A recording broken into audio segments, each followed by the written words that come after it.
Hello, I am back.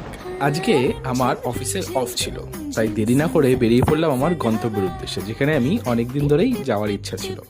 তো চলো আমরা দেখে নিই আজকে আমি কোথায় গেছিলাম। ঠিক আছে, তো সকালবেলা দেরি না করে রেডি হয়ে বেরিয়ে পড়লাম। ঠিক আছে, বৃষ্টির কারণে একটু দেরি হয়ে গেছিলো পৌঁছাতে। ঠিক আছে, কোনো রকম তাড়াতাড়ি করে গাড়ি চালিয়ে বাইক নিয়ে গেছিলাম আজকে আমি।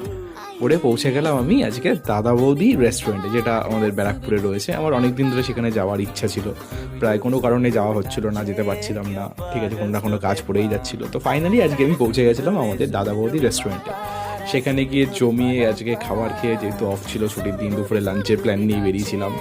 তো একেবারে দারুণ, মানে স্পেশালি আমি আজকে বিরিয়ানিটা ট্রাই করতে গেছিলাম ওখানে। তো তার সাথে একটা মালাই কাবাবও আমি ট্রাই করলাম ওখানে, খুব ভালো খেতে।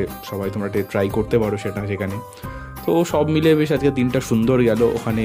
খাওয়া দাওয়ার খেয়ে কিছু ছবি টবি তুলে ভিডিওস করে সব কিছু করে আবার আমি সন্ধ্যাবেলা আজকে ব্যাক টু হোম। তো এইভাবে আজকে আমার দিনটা বেশ জমিয়ে কাটলো।